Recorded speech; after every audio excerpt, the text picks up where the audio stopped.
Good evening, everyone. Hello. Hey, Christina. Are we being live streamed? Are we just recording? Like, what's the recording I situation? know. I totally misspoke last time. We have so many meetings going on, but these are live streamed, and it's live and it's in board docs. So Is it live right now? yes, Okay. All right. Thanks. I feel like a politician. I misspoke. We're all learning.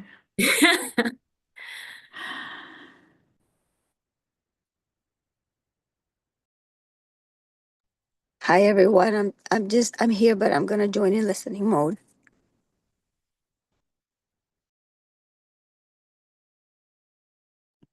I'm sorry you're still sick, Leslie, but we're glad you're here.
Should we plan to start at like 5:02?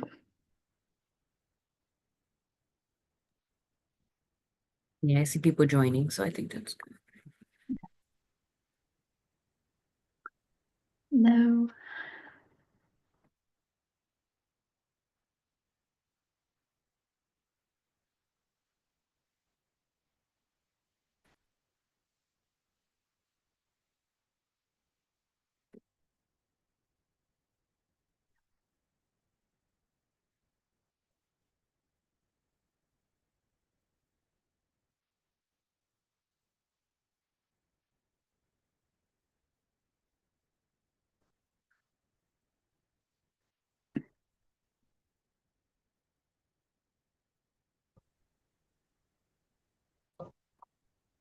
I think we'll just go ahead and get started.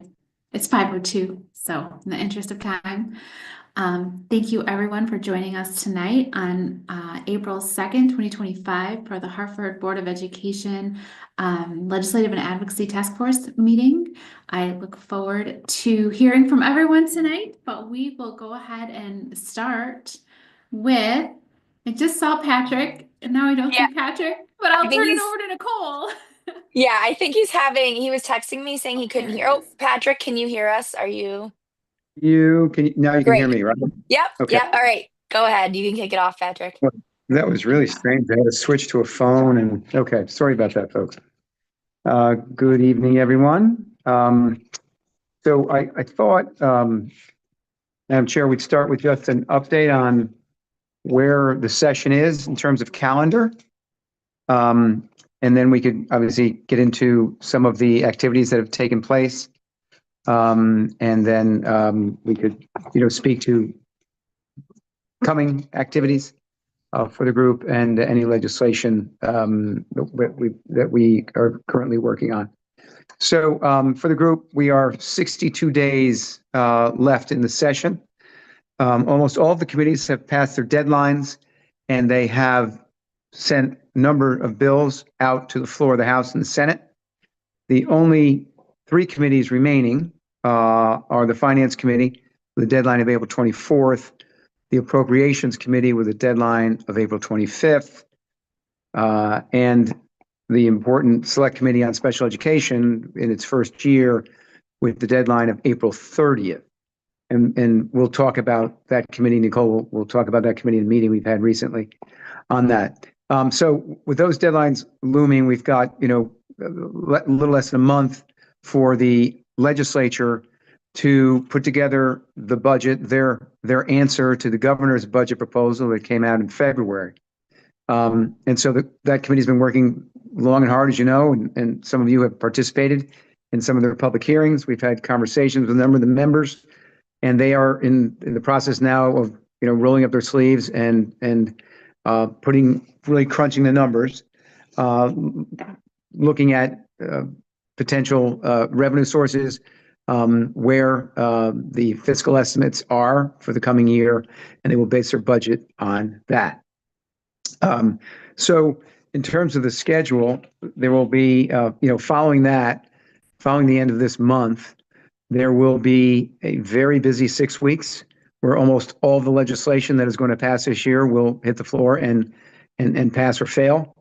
To that end, just to give this committee a sense of how much legislation there's been, I think there's been 2,500 bills in the House, 1,500 in the Senate, approximately, so about 4,000 bills.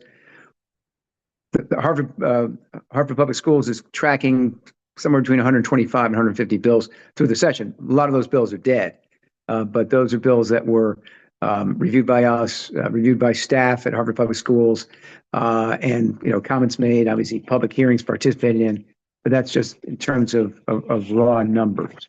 While the legislature's been at it for a while, this group here has been at it for a while, and as lobbyists, we've been paying attention to this for months. We still have a long way to go in terms of how we're going to end up in terms of bottom line for Harvard Public Schools.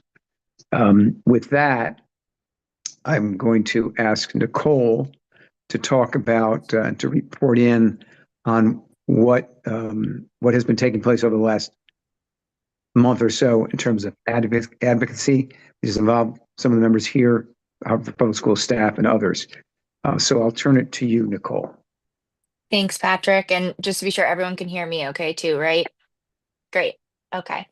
Yeah, so I'll kick it off with some testimony. On March 19th. We had a number of board members as well as staff submit and give testimony before the Education Committee, particularly on SB 1511, which is the Disconnected Youth Bill. That bill, as you guys will remember, has a lot of really good components in it. I think the biggest concern I know a lot of folks have had is that it doesn't bring a lot of any of those changes in until the second fiscal year, which obviously does not help us right now. And I think that's where we'll focus our priorities going forward, of course, is pushing for, immediate and sustained action.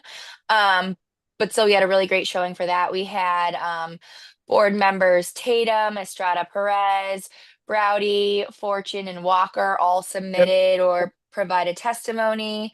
Chair Hockenhall also submitted testimony. Caitlin Richard, the CFO, as well as Deputy Superintendent Paul Foster. So we had a really great showing, and I can provide links to all of that submitted testimony for those who are interested in reviewing it.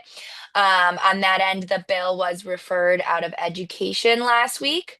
So that's a great thing. I think, as I mentioned, a lot of discussion around the bill will be kind of how it addresses issues this year. I think it's definitely a lot of the components is something we'll see in a final proposal, hopefully within the next couple of weeks in the budget.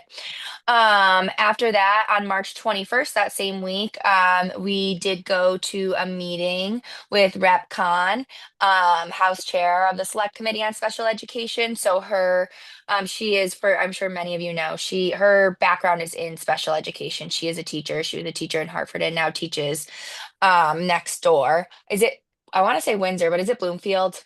I think it's Bloomfield. Windsor. Windsor.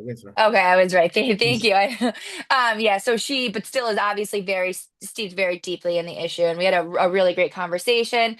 Chair Hockenhall came to that, as well as Assistant Superintendent Hoffman, and then Deputy Superintendents Foster and Ratley, who I see just joined us.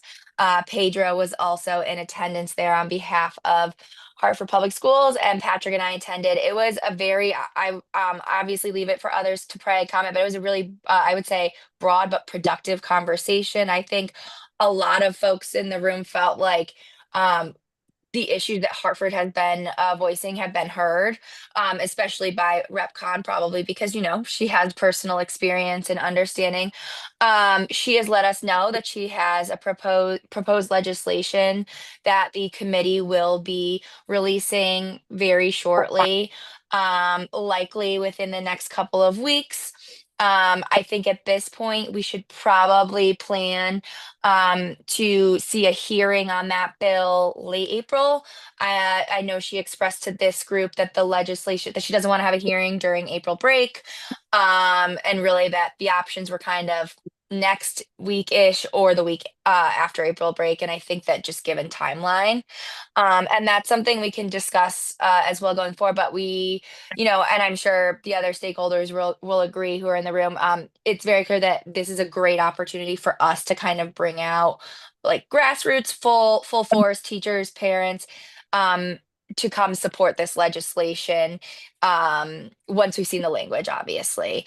And to that end, we have an understanding that a lot of this language are things, like I said, that Hartford has pushed for. We haven't seen anything concrete as of yet, but once we have that, we will obviously be sharing it with all of you to review.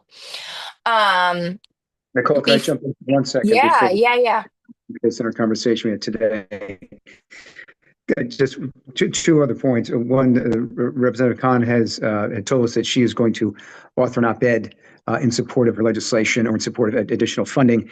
And I know that the district is also talking about doing something along those lines as well. And the general message, I think, from that meeting, what she is trying to accomplish, without getting into details, is that the funding, as Nicole said, while there has been special ed funding, it is not been in the places where it's not been enough in the districts where it is most needed. It has been spread throughout the state, which isn't a bad thing. They need more money. Generally, and the idea is that most of this really needs to come to places like Hartford. But we will see the bill. As Nicole said, that bill is currently being drafted. I'm sure there are drafts out there that aren't public, but we should see something relatively soon.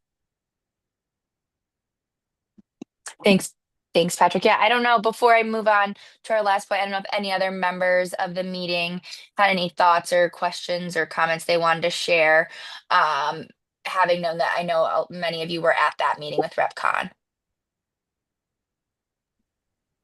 Nicole, I'll just note that she's very close to the work, so her questions were spot on, and she really understand like our responses. She understands it, and then she asks additional questions. So it was I agree with you. It was a great conversation, and I'm really looking forward to continuing that, and then also looking forward to the work ahead.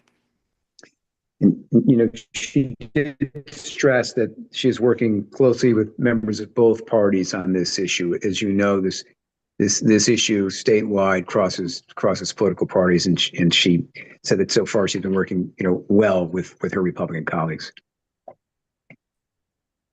I actually met with Rep Can one-on-one for like 2 hours. I want to say 3-4 weeks ago. That was in response to the letter that I sent to the Hartford delegation. So we met, and 1 hour turned into 2 hours, and that's how passionate she is. So that tells you, how much she really wants to be part of the solution. Very knowledgeable, and definitely very committed to this work. And I was very pleased with the way that she was articulating the issues. It's good that she's trying to find the solutions, but she really understood the issues and articulated them in a way that I was like, okay, she really knows, what's wrong that needs to be fixed. So I shared some ideas, and then we exchanged some ideas as well, and I think that definitely a good collaborator for this work. So I just wanted to say that I did been with her one-on-one, separately. So it was kind of similar experience that you guys had. Great, That's thank great. you. Yeah, that's great. And I would say I think she made it very clear that this is a marathon, not a sprint, that this will take a lot of collaborative effort, and that, we know that transformative change is needed, but that we'll have to build on that, just because in order to get, the buy-in we need for final passage, it might not be a perfect piece of legislation, but her goal is really to continue to build and expand on it and even maybe build that into the legislation. So I just think that's something to note when we see this. She's trying to set up expectations that are, realistic, but also, really striving to do something different for Connecticut and for Hartford. And then finally this week, I did have a conversation with the speaker's chief of staff just to check in on their priority education legislation. That does still remain a priority for the speaker and his caucus. So for those that don't obviously know the number, it's HB 5001 is currently a bill that's been referred out of education. That bill doesn't have a lot of language in it right now. It's a study bill, but we believe there is still an intention to include the House Democrats' priority kind of education proposals within that budget, likely after within that bill, likely after the budget is released. But we'll continue to keep you guys updated on that. But, overall, there is still a strong support for, education reform and particularly special education. And then before I wrap up, I'll just say, most of the bills that have been referred out, as Patrick mentioned, have gone to the Appropriations Committee, and that is because a lot of these bills obviously have a cost. So I think many of these bills, once they're there, will likely sit around for a bit until that budget stuff has been finalized and worked out. I defer to Patrick to add any other color to that, but I think I think it's important just for folks to understand that the bills have not been sent. A lot of them, again, because most education priorities have costs associated with them, will have to go through the vetting process of this second committee. There won't be a hearing process or anything like that. But I want you guys to know that that's kind of the next step before it would be referred out for final passage.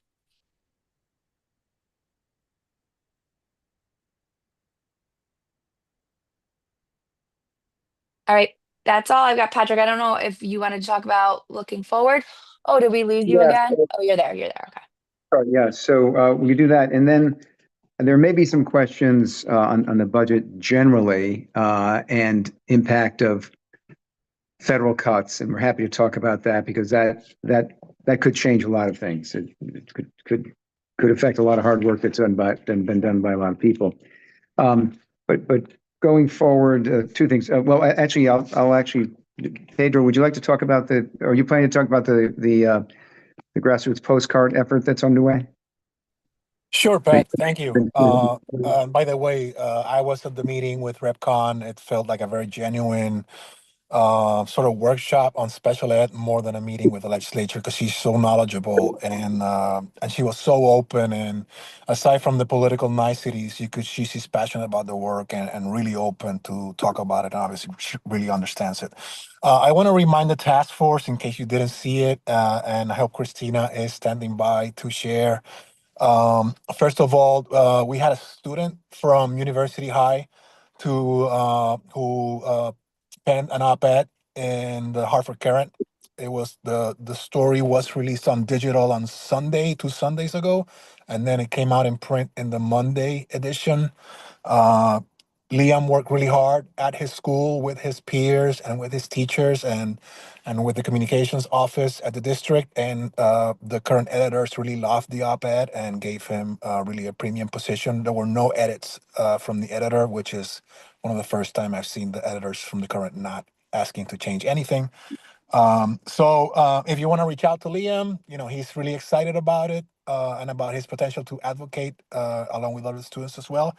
Send him an email thanking him, or I'm sure he will really appreciate it. He's on his way to CCSU next year to start journalism. So this is obviously very exciting for him. And it's certainly a very powerful op-ed around the urgency of funding education and doing justice for all students in Connecticut. Thank you, Christina. Around the postcards, I had sent I think everybody received the op-ed and the PDF. I think Christina sent it out in case you want to read it. Thank you, Christina, for sharing the postcard. This is the reverse side of our advocacy postcard. We've received very good, positive, and input and also adjustments. I think we are, this is about the final design as far as wording on the reverse side and the front side of the card. Christina, if you can share the front side. We are going to print this soon. So if you have any uh, ideas around making this better or different in any way, please make sure to send those to us as soon as possible. We will be delivering these cards, different sort of versions as far as the photo goes, to schools probably next Tuesday, along with an advocacy mailbox so that parents and adult students and staff members can sign on to them, making sure they put their town and their district number, drop them in the mailbox, and then we will collect them from there, show them around in our lobby efforts. And finally, please put this in your calendars and we will send reminders. On May 29th at 3:30 is Hartford Day at the Capitol. So that will be probably the final destination of these cards. And we are planning to be there in numbers. So hopefully we want to see all of you and everybody you can bring over to the Capitol for Hartford Day at 3:30, where we can obviously talk with our delegation and any other legislators who are there. Mili Arciniegas from HPU is collaborating with us to see if we can print some T-shirts. So the whole group, be it 100 people, 200 people, however many people we can bring in, we're all wearing the same T-shirt so that it's easy to see, right, that we're all there advocating for the students of Hartford and the children of Hartford. Board Member Tatum, that is May 29th at 3:30. Now, that doesn't mean we're not seeking other opportunities earlier at the Capitol and elsewhere to bring strength in numbers, but that one definitely should be the climax of the advocacy effort, at least in terms of bringing massive numbers of people. Thank you, Nicole, for sharing that in the chat. Um, if you have any questions around this, please let us know. As Pat said, Rep. Khan is working on legislation and an op-ed to support that legislation. We are going to do the same once we see that legislation through probably a super op-ed or board chair op-ed or other options. So please stay tuned for those. And if you have any questions, I'd be happy to get to them. Thanks, Christina. Thanks, Pat. Thanks very much, Pedro. That's all really terrific stuff. It's been a great collaboration. I'm looking forward to delivering those cards. I want to go back and put an exclamation point on one thing that Nicole talked about, which is the upcoming public hearing for which we do not have a date on the special education bill, which again, we don't have the bill number even yet. But it would be terrific to make sure we have a lot of people in the seats in that room to show support for Representative Khan, particularly as you've heard the readouts from that meeting. She's gone out of her way to spend a lot of her time working on that issue this year, and there isn't a more important issue really Harvard Public Schools and that funding. So we will figure out the best way. We won't have a lot of notice, right? Maybe 5 to 7 days, but we'll definitely have to have a Hartford presence there. I guess I'll touch on one more thing because I am probably expecting a question. Everyone, what will turn the Connecticut budget process on its side is going to be any more significant cuts from the administration in Washington. As you probably know, there are 11 billion in federal grants from HHS were announced recently. That's about 175 million to Connecticut for public health, behavioral health, and addiction services.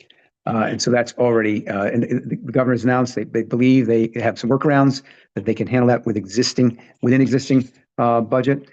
But the big concern is either very significant Medicaid cuts, very significant Department of Education cuts, could be up to worst case scenario is $1 billion. That will significantly alter what people can do in terms of the education agenda. However, the governor, Speaker Ritter, Senate President Looney have signaled that they will deal with it with with either with a workaround in terms of the guardrails and likely tapping in to the state surplus, which is $4+ billion currently. That is not a long-term strategy, but their sense was this can get us through this period. They are modeling what it would look like at various cut levels, and what the metric they're looking for. They are going to decide what services are absolutely essential that need to be funded with surplus monies, and those services are tied to anything that's going to protect the most vulnerable. And the services that must continue. So it'll be, again, incumbent on this group and others to make sure that education is viewed in that light. But that is what they're concerned about. This could happen anytime over the next 6 weeks.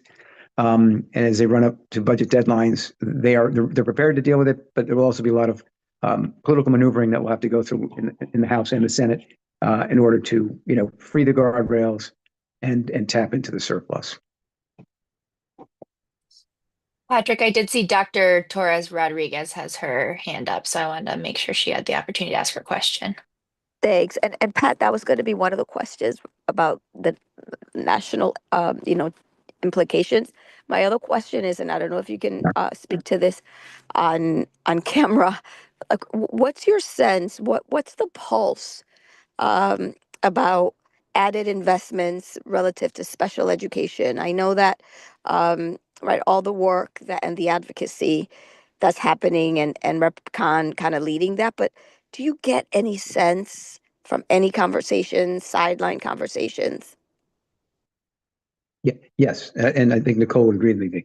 There is a sense that the issue, as presented as of this year, it's really risen to the top, and I think there is a strong sense among legislative leaders, particularly in the House, that this is a priority and they need to fund it as fully as possible.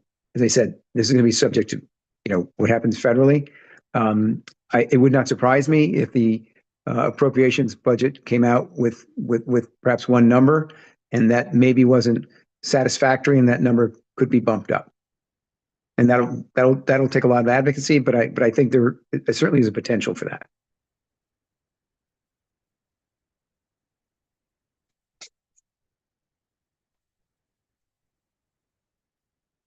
Nicole, would that be similar to your, kind of conversations you've been having, your sense of it?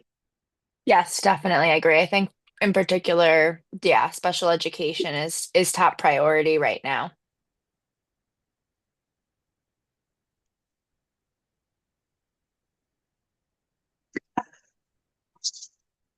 So from capital strategies perspective, that was really the agenda items that we wanted to hit with you all in this meeting.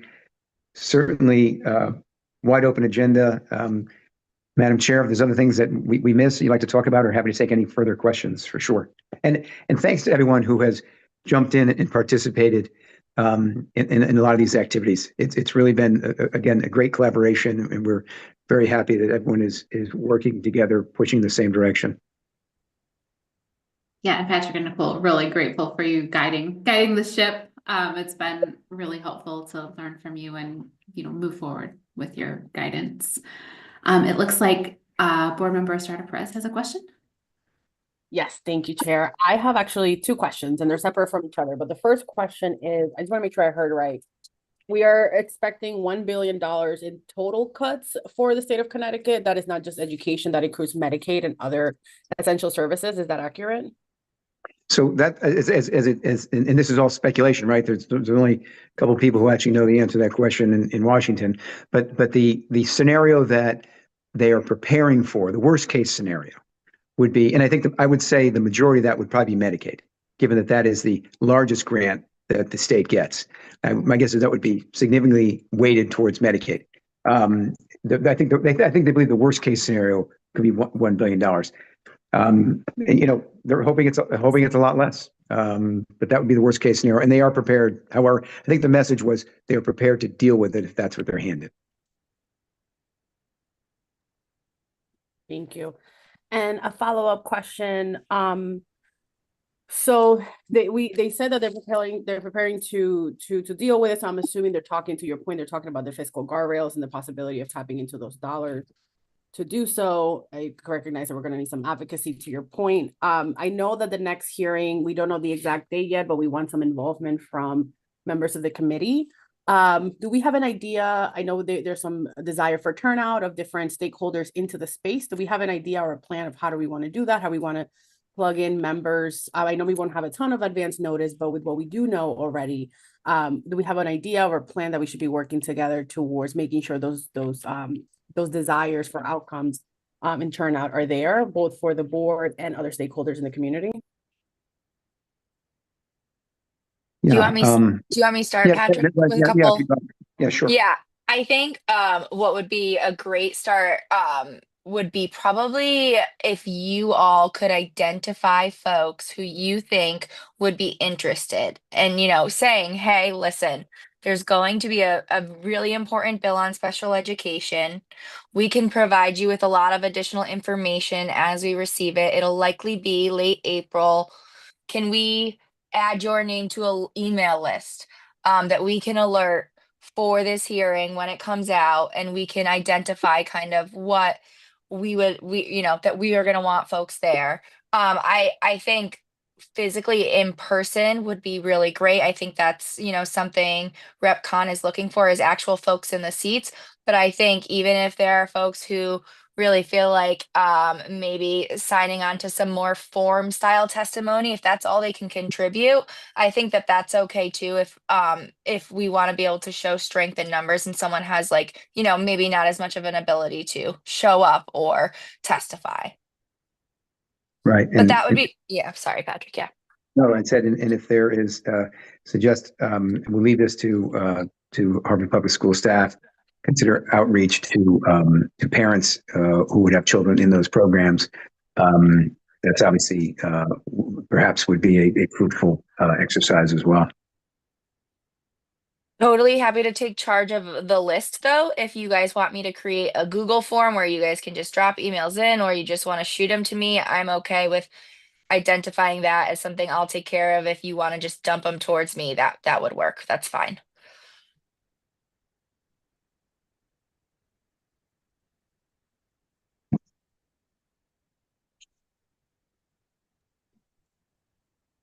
Any other questions? Oh, sorry. Oh, go ahead. Go ahead. Sorry, this is my follow-up because I know how important the advocacy is going to be amidst the budget cuts that we're experiencing. And I want to name, because I know there's families watching us at home, that to your point, there's a both short term what we want to get out of this, and then there's the long term that we want to get out of this, and we want to be as supportive for both of those ends as possible. And so I think the other aspect that I love the idea of being able to include the families who might be in the school systems, maybe working with the families who already are part of built-in communities into the schools, right? That our leadership in the school, I think it's going to be really important to have those folks. And I think what would be also helpful once we get more knowledge about what's in the bill and what's most important, it's rather than just having the bill overall, like a couple of bullet points that make sense for us to really pay attention to in the bill, so that we have an idea of exactly what it is that it is important about this bill, what we should be talking to about the bill, both in our official capacities in those spaces when we want them, but also as we're talking to partners, allies, and people in the community. I think it's going to be really helpful. And I think making specific touch points with community organizations who are already doing some of this work, Madres Guerreras, who are really great about providing testimony, making sure they're all aware that it's happening. And so there's some outreach to those communities, because they can also support in building some of that capacity to make sure that folks are showing up in those spaces that are broader members of the community. So those a couple of ideas, and also like making sure, see if we can have some of our kind of like we've done already with the op-eds, the folks who are sitting, the students who are sitting in our committee, to be able to be part of that conversation as well. Great. Excellent points. Thank you.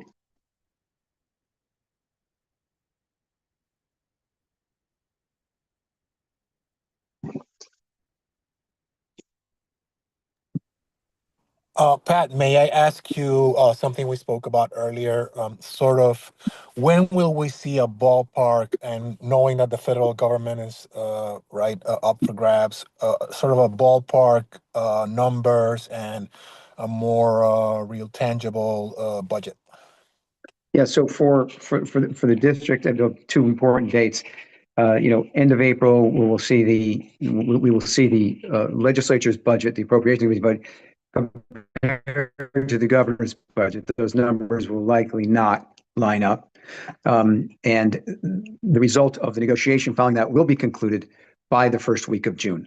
We do not expect the legislature to have to go beyond the deadline, particularly if they're willing to deal with any significant cuts from Washington with existing reserves.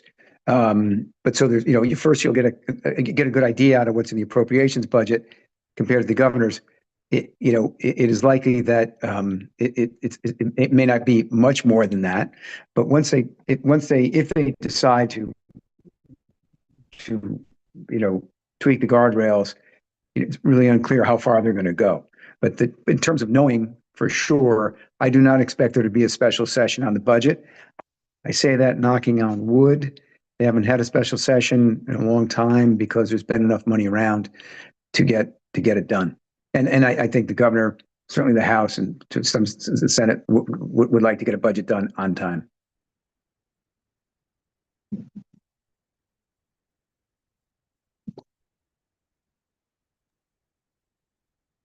Any other questions, comments? Is there anything anybody's outside organizations are working on that you wanted to lift in this meeting today? Sure. This is Millie. Millie? I've already committed to having, I want to say, about 500 families to participate in this advocacy. Out of those 500 families, then we will have to prepare them for testimony for those who want to submit testimony. But we would need, and maybe you already have this, but we would need, like a little template of some kind to help them with the testimony. So they'll have their own stories, which that's really, I think that's really powerful. When you're providing testimonies, is giving your stories, and then just needing that piece so that we can pursue that as we go along. So we're meeting with parents every day, and then we also have parents that we've already have as parent leaders in the Hartford Parent University. So they want to help as well, even though that they have some of them have no children in the Harvard school system. They still live in Hartford, and they have their grandkids, so they also can participate as well. Great.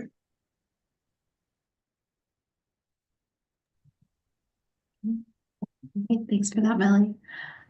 Seeing no other hands up, so it sounds to me like, just kind of as a wrap up, that the next thing that we should really be looking towards is the special education bill towards late April, that Nicole and Patrick will keep us updated on and let us know when we're needed and how we're needed. So that'll be really helpful. And then Hartford Day, May 29th at 3:30 at the Capitol.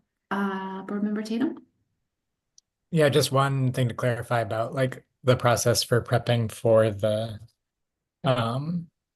special education committee bill. Nicole, you had mentioned a Google form where we could collect some of the email addresses. If you could send out a form that would you want to send out a form that we use to input email, or would you create a form that we could share with folks so that they could fill out their information and maybe indicate I'm interested in providing written testimony. I think I might be able to be there that second week of April, so that we could kind of track. Yeah, I think that's a great idea, Stephen. And as long as everyone here is okay with that, and if someone has any other concerns, they feel free to shoot us an email too if you have privacy or anything concerns. But yeah, that's exactly what I was thinking. Maybe just first names, emails. Exactly, I'm available end of April or mid-April, things like that. Or I just want assistance with some sort of form testimony. I was even messaging Christina separately. The only thing I might want some help with is just someone to put it in Spanish as well. I want to make sure it's accessible to everyone. But I can definitely put something simple together on Google Forms as long as that's okay. But we can talk offline with the staff on logistics if that's all right with you guys. I think a tool like that would help get the word out a lot. So if you're willing to do that, and if Yeah, the will of the group is to do that, then that sounds good to me. Thank you. of course. Yeah. And I think it's totally it would be something that you could both send out, or if someone says to you, hey, I'm interested, fill out for them for sure. Okay. Thanks for clarifying.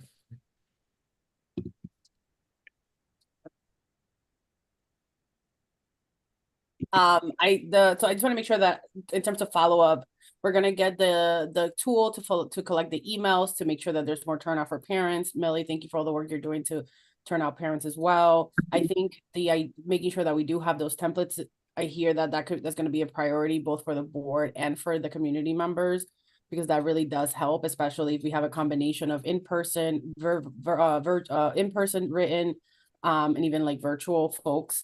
And it looks like we have a turnout goal of who we want to see in those spaces. And then you will give us a heads up when we're needed to plug in to make sure that we're doing those things. I just want to make sure that those are all the things that that we are sort of expecting after this. Correct. So. Yeah. And I think just to set expectations, I think it's definitely fair to ask for like a template and some bullet points. I don't want Pedro to have to write a million pieces of testament, or, me either. I want to make sure it's something that's easily digestible, but I hear you. I think that will make it a lot easier for folks. Sometimes the hardest part is getting started and just having something they can work off of. Completely understandable. And again, I'll try and coordinate with Christina so that everything is definitely in Spanish. If there's another language you guys think I'm missing, definitely tell us too, obviously. Thank you, Nicole. And I'm happy to support with that as well. Thank you. Yeah. Thank you. Great, thank you. Millie?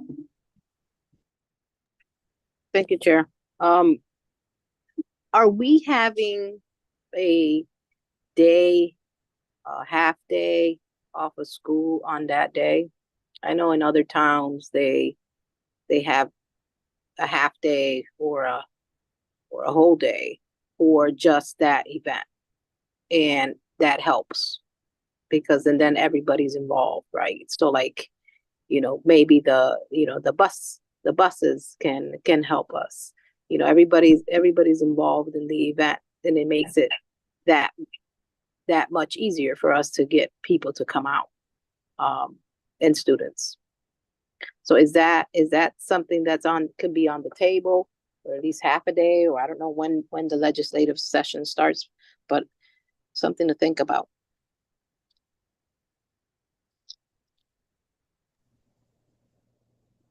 Obviously, that's not my call, but I will point out that the Harvard Day, I bet you Harvard Public School kids wish it was my call because I'd give them the day off.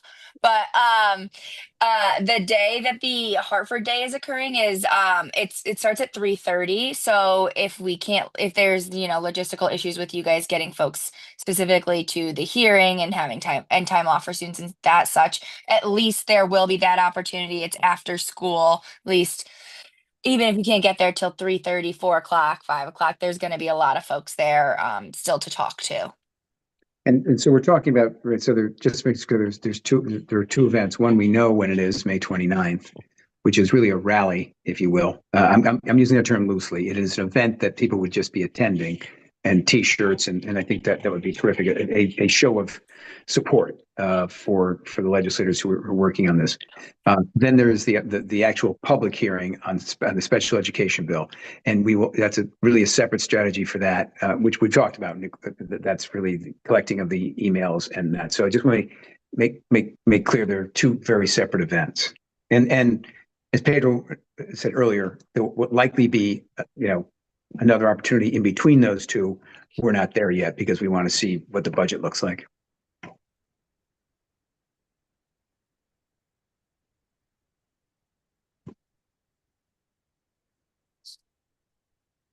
Huh. Dr. Ratley mentioned in the chat that Hartford Day is following a half day already built in the calendar.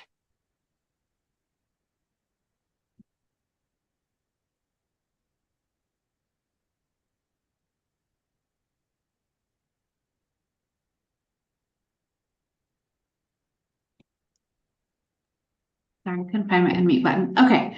All right, and then the superintendent said she's gonna think about how to make that happen. So looks like the administration will put on some thinking caps and figure out and see what we can do. But no, great point, Melanie. Thank you for bringing that up. All right. Anything else for the good of the order tonight? All right, thank you all. Thank you, Nicole and Patrick, for all of your updates. Thank you to everyone just for being here and being willing to participate and advocate and do all the great things that you're all doing. Really appreciate it. I know this is not easy. I know for us, this is all brand new to me. So it's super difficult, but you know, I feel like it's a lot easier because we have such a great group of folks here that are willing to do this. So keep in touch. I look forward to seeing everybody hopefully by the end of April, and if not in May at the Hartford Day. And